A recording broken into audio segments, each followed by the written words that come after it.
The Toyota Mirai, a hydrogen-powered car that was supposed to be the future of the automobile, but that didn't really happen. With hydrogen fuel becoming more expensive and stations becoming more sparse, customers are furious. They've even threatened to sue Toyota, and hydrogen fuel car sales are down nearly 70% from last year. How has it come to this? Well, today we're gonna find out how this car works, what it's like to live with one. That is a honker. That's a honker. And decide if this is the car of the future or if it should be left in the past. Welcome to Donut. All right, so first let's talk about what this car even is. While hydrogen-powered engines have been in the works since the 1800s, it wasn't until 2014 that Toyota first unveiled the Mirai to the world. Mirai literally means future in Japanese, and it's easy to see why they called it that. It's the first ever mass-produced hydrogen fuel cell vehicle. This technology creates zero toxic emissions, just pure, clean water. I mean, it's a car that pees out of its butt. And if you've never heard of this car before, you're not alone. In the US, you can only buy the Mirai in California, and in 2023, less than 3,000 were sold here. One reason for that is because of the unique fueling technology, which we'll get to in a bit. But first, let's talk aesthetics. All right, so this is the Toyota Mirai right here out of the daylight. It reminds me of a Toyota Camry a lot. Very Camry-esque. This is Zachary Deal. You might have seen him in the Cybertruck video. He's gonna be with me driving this car today.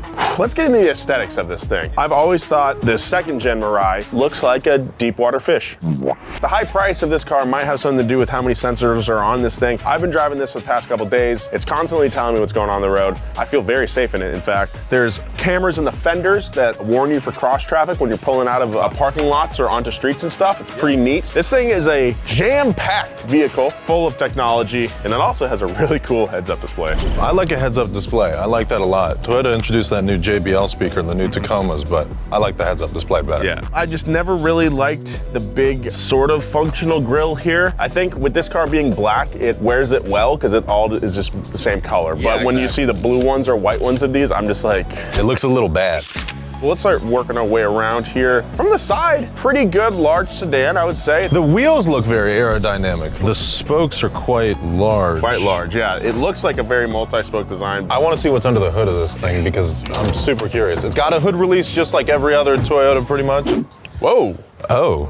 I was actually expecting nothing, but there actually is a fuel cell in the fuel cell vehicle. I'll be honest, the amount of orange wires in here is frankly alarming. I mean, you're not gonna be working on this thing.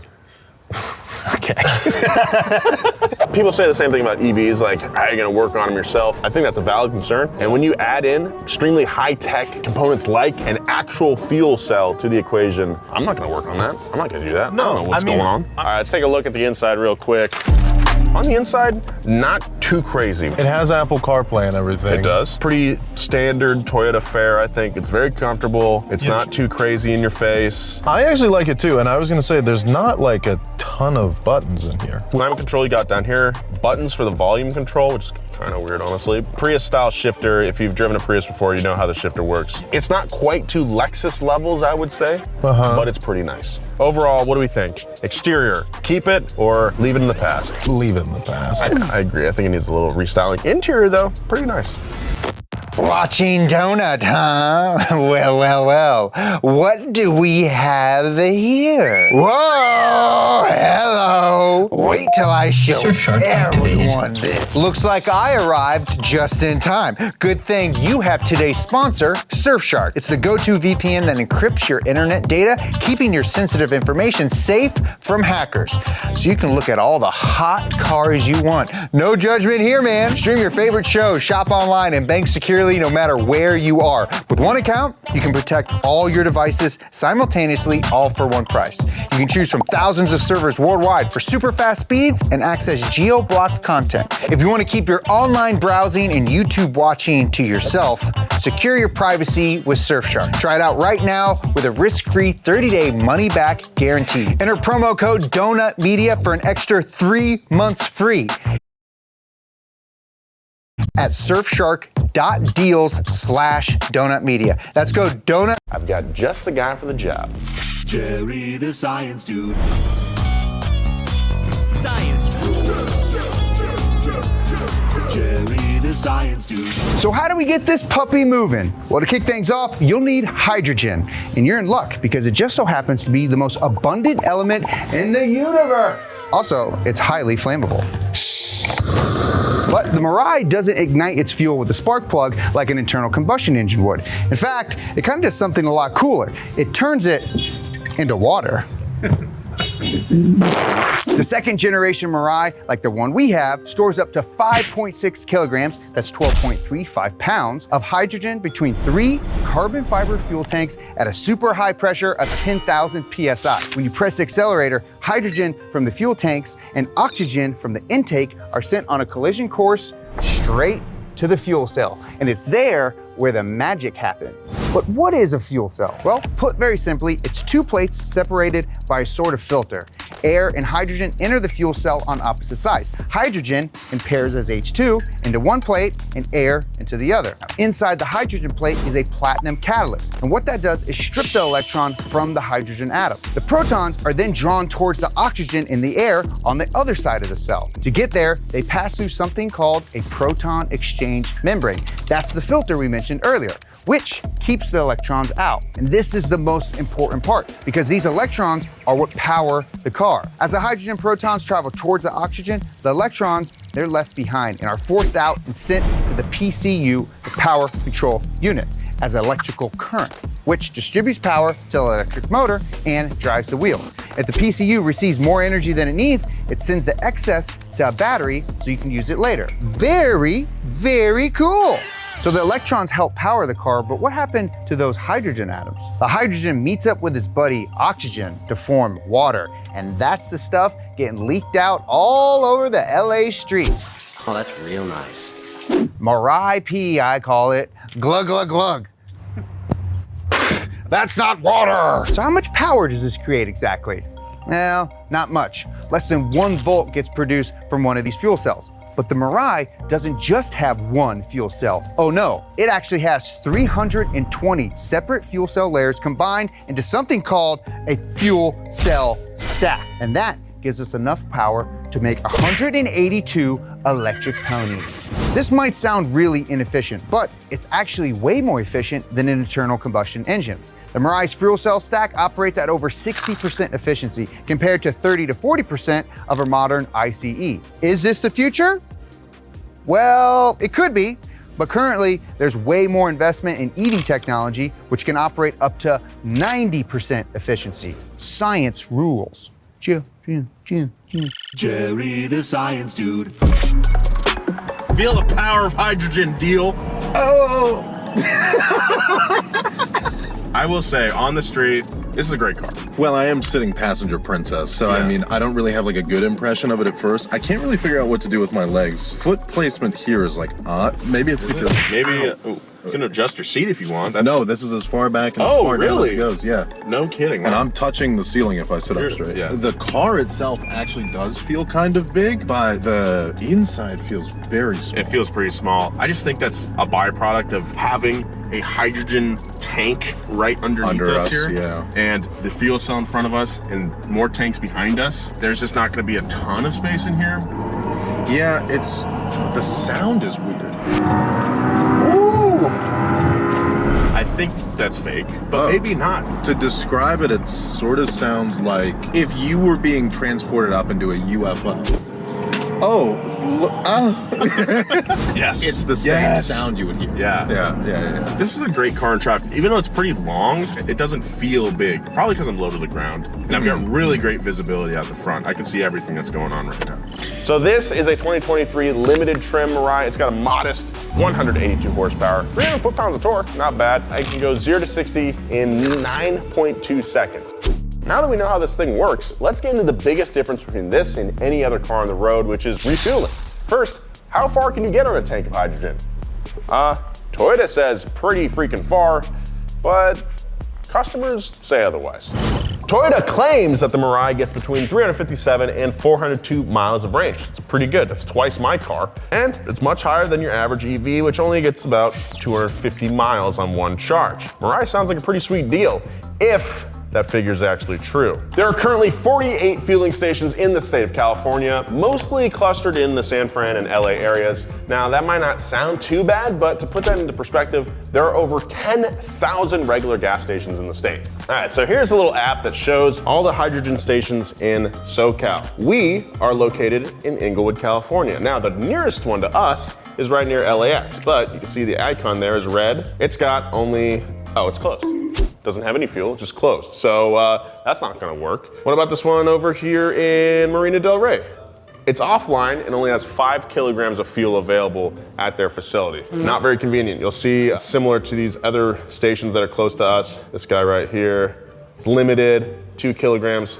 And not only are there not very many hydrogen stations to choose from, but many of them are broken or could be out of hydrogen on any given day. And what's worse is that you could drive a long way to get to a station that the app says is working, wasting a good amount of your precious fuel in the process, and then it could be closed anyway. Or there might be a massive line, or the guy who got there just before you had the pump freeze to his car. Yes, that is a thing that can happen. Now, refueling seems like a nightmare and is one of the biggest problems that the Mirai is currently facing. So with all that being said, let's go take a chance on one of these pumps and see how it's done.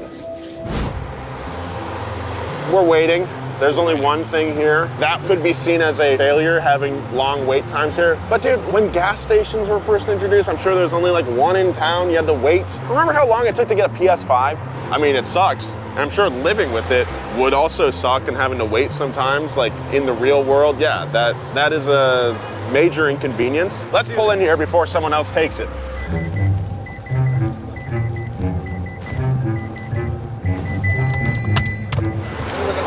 What is that? Can I take that off? Oh, okay.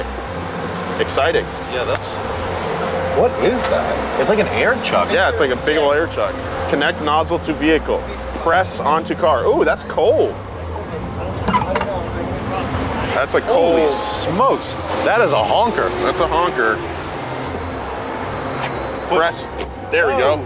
Dude, it is like a big old air chuck. That's cool. So, Press H70.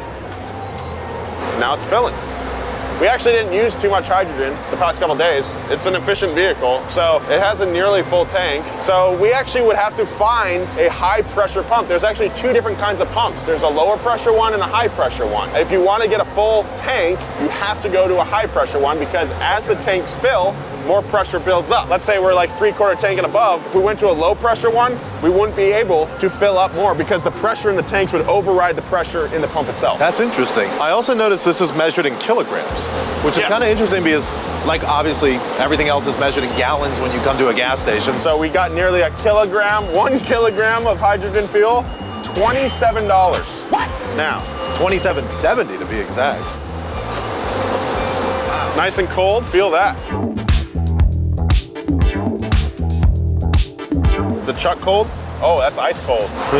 Is it possible that this freezes to this if it gets cold? That is possible. That is something that Toyota says can happen. I don't know, that was pretty cool. It's same, but different. It feels very secure though. It's like when you go to Europe and the plugs are different. You're like, why does it look like that? It's doing the same thing. All right, Deal. Are we leaving the fueling process in the past, or do you feel like it's the future? I feel like it's kind of the future. It was super simple. You know, obviously inconveniences aside, that was just like filling up a car. While the Mirai is green and only emits water from the tailpipe, we still need to address something that I feel is pretty overlooked: the environmental impact of getting that hydrogen gas to the pump in the first place. Jerry, take it away. Jerry the Science Dude. All right, so despite being so common, hydrogen is usually combined with other elements when found in nature, like oxygen, to form water. So hydrogen gas has to be produced. Like electricity, the cleanliness of hydrogen depends on how it was sourced. And there are essentially 3 different tiers of hydrogen gas production. Each one is made a different way and is better or worse for their environment. There are gray, blue, and green. Gray hydrogen is the easiest and cheapest way to make hydrogen. It's made by burning fossil fuels, like coal, and it creates a bunch of carbon monoxide in the process. Now, I know what you might be thinking, and you might be thinking, that doesn't sound very good for the environment. Well, you'd be right. While the total emissions are lower than those made by fossil fuel production, it's not by much, and it almost negates the whole clean energy that the Mirai is trying to achieve. And to make things worse, most hydrogen produced right now is gray hydrogen. Blue hydrogen is also produced by messing around with fossil fuels. It's a little cleaner because the carbon emissions are captured and stored underground. But it's expensive, it's impractical, and it's not very commonly used. But lastly, we have green hydrogen, the best hydrogen. This type is made by splitting water molecules with electricity in a process called electrolysis. So here I have a power supply with 2 leads next to some stainless steel hardware sitting in a salt solution of water. Now when I apply some current through that water, I get little bubbles forming. So that electricity is splitting the water molecules into hydrogen and oxygen. And that one that's got a lot of bubbles, that's hydrogen. Now imagine if I were to replace this power source with, say, a solar panel. I could essentially get free hydrogen production. All I would need would be the sun and some water. Hooray! The problem is, it's very expensive, but luckily, the cost is coming down, albeit slowly. Now, does Jerry the Science Guy think hydrogen is the way of the future? Well, I think it could be. You have a lot of sun that's for free, and you got a lot of water that's also for free. If you could get solar panels that are efficient enough, you can make green hydrogen production a really sustainable thing. And if you can get engineers to produce cool engines that can run on hydrogen, you get the best of both worlds. Jerry the Science Dude. So the last couple days that I've had with the Mirai have been a pretty interesting experience, but you might be wondering, what do people who actually paid money for these cars think? To put it mildly, people aren't happy. Besides difficulties with refueling, consumers are finding that the Mirai doesn't get even close to as good of a range as Toyota advertised. Instead of 400 miles on a tank of hydrogen, many people are claiming to only be getting around 280. This has led many to ask Toyota to buy back their vehicles, and some are even looking to sue Toyota for misleading them. Not a great look for your new futuristic technology. Another problem people have is the price. The Mirai is not a cheap vehicle. The base price is over $51,000, and the higher trim limited edition cost an eye-watering $67,000. For 67 grand, you could get a nice M340i. Now, there's a lot of options out there for the $67,000 mark that, all drawbacks considered with the Mirai, I would probably choose over this car. Hydrogen gas is also very pricey. A full tank of this stuff could cost you around 200 buckaroos. And as we've discussed, the tank will probably not get you as far as a cheaper tank of gasoline. And it's substantially more expensive to run a Mirai than just a pure EV. Not great. One of the reasons the cost is staying so high for these cars is the lack of mass adoption. Toyota has described this as a chicken or the egg scenario. It's a common problem that new technologies face. Consumers aren't buying the Mirai because there are so few fueling stations that they could use. However, no one is making more fueling stations because so few people own these cars. It's a difficult problem, and one that likely won't be solved without major government subsidies and development. Luckily, there's never been a company that takes advantage of government subsidies.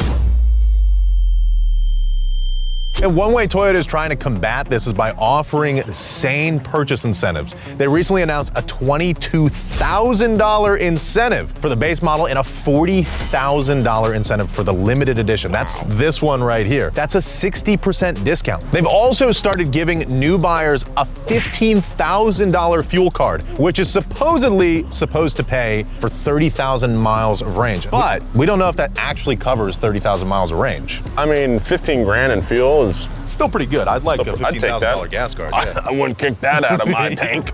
But at the end of the day, the people buying these hydrogen vehicles aren't necessarily trying to find the cheapest car possible. They're trying to be on the cutting edge, to be among the first to adopt what could very well be the next big thing in the automotive industry. Perhaps one day, green hydrogen will be easier and cheaper to produce, hydrogen fuel stations will be more abundant, and all this discussion will be put to bed. But until then, the Mirai will continue to be the subject of debate for likely years to come. All right, Deal, here's my question. Is this the future of cars, or should it be left in the past? I don't know. I don't really think this is quite the future because I don't know if we can have the infrastructure to support this in the future. In the short term, at least. I think this is a great car. I had a lovely time driving it. Very comfortable. Great job, Toyota. But if the idea fails, it's not the car's fault. It's the lack of infrastructure's fault. So with that being said, thank you so much for watching. Make sure you hit that subscribe button. Follow Zach Deal on social media. We'll see you next time. Thank you very much. See ya.